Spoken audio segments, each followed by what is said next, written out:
और उनके प्रवक्ता भी हैं अश्विनी उपाध्याय, उन्होंने एक PIL डाली थी, उस पर ये मामला सुप्रीम कोर्ट तक पहुंचा।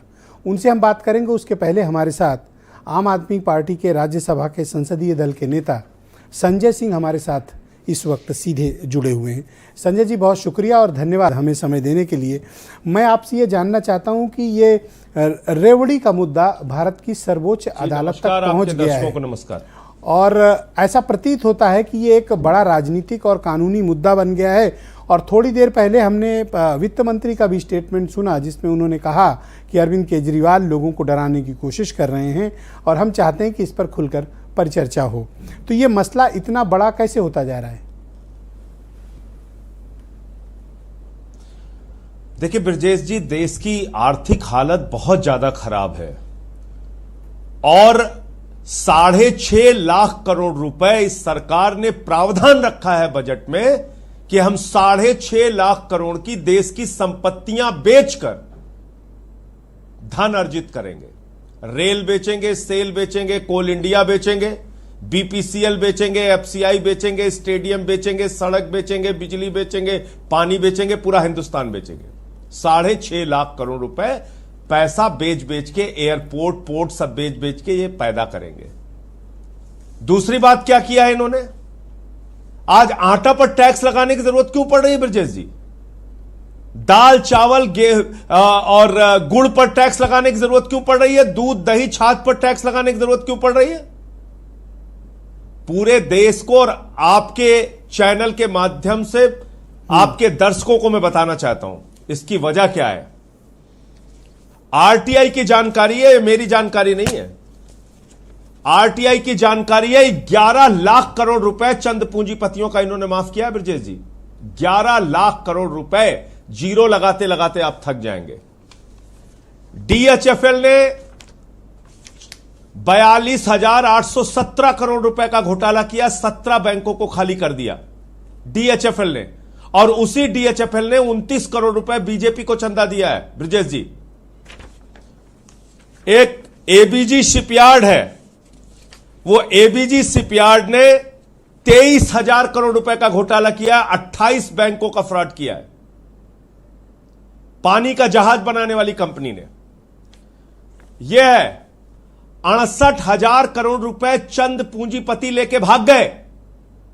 68,000 करोड़ रुपए ब्रजेश जी, जितने में पूरे हिंदुस्तान के किसानों का कर्जा माफ हो सकता है, फसल का दाम दोगुना हो सकता है, सेना में हमारे नौजवानों को अग्निपथ योजना में 4 साल की नौकरी नहीं, पूरी की पूरी 19 साल की नौकरी मिल सकती है, पेंशन मिल सकती है।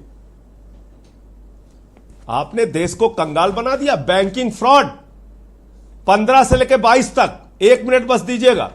2015-16 में 18,699 करोड़ रुपए का बैंकिंग फ्रॉड, 16-17 में 23,923 करोड़ का बैंकिंग फ्रॉड, 17-18 में 41,167 करोड़ रुपए का बैंक फ्रॉड, 18-19 में 71,534 करोड़ रुपए का बैंक फ्रॉड, 19-20 में 1,85,468 करोड़ रुपए का बैंक फ्रॉड, 20-21 में 1,38,422 करोड़ रुपए का बैंक फ्रॉड और 21-22 में। लेकिन आपने भारत की वित्त मंत्री निर्मला सीतारमण का स्टेटमेंट सुना, उन्होंने कहा है कि इससे अर्थव्यवस्था को बहुत भारी नुकसान हो रहा है रेवड़ी कल्चर से। अर्थव्यवस्था को नुकसान किससे हो रहा है अभी भी क्या आपको समझाने की जरूरत है ब्रजेश जी? एक व्यक्ति को, नरेंद्र मोदी जी के सबसे करीबी व्यक्ति को 2.5 लाख करोड़ रुपए का बैंक कर्जा मिला है। यह बातें देश की चर्चा में क्यों नहीं आती? वित्त मंत्री जी के सामने मैं बहस करने के लिए तैयार हूं, तो जवाब दे इसका। वित्त मंत्री ने तो ओपन ऑफर दिया है कि वो डिबेट के लिए तैयार हैं, तो आप लोग इस पर एक डिबेट आयोजित करिए ताकि जनता को भी स्पष्टता हो। मैं बिल्कुल तैयार हूं भाई। आप बताइए, वित्त मंत्री जी से ये मैं पूछना चाहता हूं आपके माध्यम से कि वो बताएं इस देश को कि आपके पास आटा, दाल, चावल, दूध, दही, छाछ, 800 औषधियां, ऐसी 800 जीवन रक्षक दवाएं, कैंसर की, टीबी की, हार्ट की, किडनी की, लीवर की, उन दवाओं पे आपने 800 दवाओं पे 11% टैक्स बढ़ा दिया। आप सारी चीजों के ऊपर टैक्स बढ़ाते जा रहे हैं और चंद पूंजीपतियों को आप लाखों लेकिन करोड़ ये रुपए फ्रीबीज देश के में- मुद्दे देश पर का पैसा लुटा और रहे हैं। पॉलिटिकल किसका पैसा है पार्टीज बैंकों में, तो ब्रजेश जी? इतना एग्रेसिव नहीं बोल रही हैं जितना कि आम आदमी पार्टी इसको दिल पे ले रही है। तो ये उनसे पूछिए वो क्यों नहीं बोल रहे हैं। हम इसलिए बोल रहे हैं कि हमने केजरीवाल का मॉडल क्या है, फ्री बिजली दिल्ली के लोगों को, निःशुल्क पानी, निःशुल्क शिक्षा, निःशुल्क स्वास्थ्य, माताओं बहनों के लिए निःशुल्क बस की यात्रा। यह हमारा मॉडल है और इसके बावजूद, इतनी सुविधाएं देने के बावजूद 8 वर्षों से लगातार दिल्ली का बजट मुनाफे का बजट है ब्रजेश जी।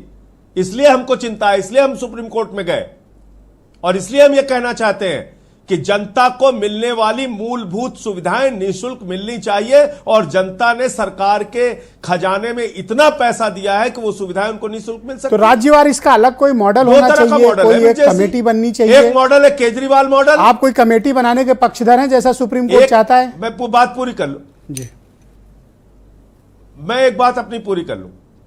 मैं कह रहा हूं ब्रजेश जी, एक मॉडल है केजरीवाल मॉडल, जो मॉडल बिजली, पानी, चिकित्सा, शिक्षा की, स्वास्थ्य की सुविधाएं निःशुल्क उपलब्ध कराता है। दूसरा मॉडल है नरेंद्र मोदी जी का मॉडल, जो जनता का टैक्स का पैसा लेके अपने चंद पूंजीपति मित्रों के ऊपर लुटाता है। तो कौन सा मॉडल चाहिए इस देश को? क्या आपको ऐसा मॉडल चाहिए कि 92 लोगों के पास देश के 55 करोड़ लोगों के बराबर की आमदनी है ब्रजेश जी आज की तारीख में? यह मॉडल है। लेकिन अगर सुप्रीम इसलिए कोर्ट ये का कोई घबरा ऐसा रहे हैं फैसला क्योंकि हुआ इन्होंने बैंक खाली करके और लुटा ये दिए। रेवड़ी कल्चर पर रोक लग गई और ये मुफ्त की योजनाएं बंद हो गई, तब आपकी तो राजनीति का बड़ा हिस्सा खत्म। ये रेवड़ी कल्चर है ही नहीं है, ये रेवड़ी कल्चर है ही नहीं है। अगर एक गरीब आदमी का बच्चा बीमार होता है तो उसको क्या इलाज नहीं मिलना चाहिए? अगर हम पैसा देने की स्थिति में नहीं है तो क्या हमको पीने का पानी नहीं मिलना चाहिए? अगर हमारे पास पैसा नहीं है तो क्या हमारे बच्चे को शिक्षा नहीं मिलनी चाहिए? अगर हमारे बुजुर्गों के पास पैसा नहीं है तो क्या उनको तीर्थ यात्रा की सुविधाएं नहीं मिलनी चाहिए? पेंशन नहीं मिलना चाहिए? आप बताइए, सरकारों को क्या कहा जाता है ब्रजेश जी कि सरकार एक लोक कल्याणकारी संस्था है। सरकार कोई कंपनी नहीं है मुनाफा कमाने के लिए। जनता के टैक्स के पैसे का जनता के लिए सदुपयोग करो, यह केजरीवाल मॉडल है। जनता के टैक्स का पैसा कुछ चंद पूंजीपतियों के ऊपर लाखों करोड़ रुपए लुटा दो, यह नरेंद्र मोदी और बीजेपी का मॉडल है। तो इस देश को क्या चाहिए, यह बहस होनी चाहिए। तो आप बहस के लिए तैयार हैं? अगर निर्मला माननीय सीतारमण सर्वोच्च न्यायालय भी, मैं समझता हूं, इन बातों का संज्ञान लेगा। तो आप लोग सर्वोच्च न्यायालय में अपना पक्ष रखिए ना और कन्विंस करिए उनको। बिल्कुल रखेंगे और मजबूती से रखेंगे। तो क्या आप वित्त मंत्री के साथ सर्वोच्च आपकी न्यायालय में हम गए पार्टी हैं इस तो हम मसले अपना पर पक्ष डिबेट के रखें। लिए तैयार है? 1000 बार तो पार्लियामेंट में, मतलब जब भी मुझे मौका लगा है मैं तो बार बार पार्लियामेंट में यही पूछता हूं कि भाई आपने ये लाखों करोड़ रुपए अपने पूंजीपति मित्रों पे लुटा दिया, आप वापस ले आइए ये पैसा। आपको टैक्स में राहत देने में कोई समस्या नहीं होगी। आप स्कूल भी बनवा सकते हैं, अस्पताल भी बनवा सकते हैं, नौजवानों को रोजगार भी दे सकते हैं, अच्छी सड़कें भी बनवा सकते हैं, गांवों में आप सारी सुविधाएं दे सकते हैं और आपको टैक्स बढ़ाने की जरूरत नहीं पड़ेगी। आप अपने पूंजीपति मित्रों से ये लाखों करोड़ रुपए वापस लेकर आइए, यही बार बार कहता हूं। बहुत बहुत शुक्रिया आपका संजय सिंह। निर्मला सीतारमण जी इसका जवाब दे दें। बहुत बहुत शुक्रिया संजय सिंह जी हमें समय देने के लिए।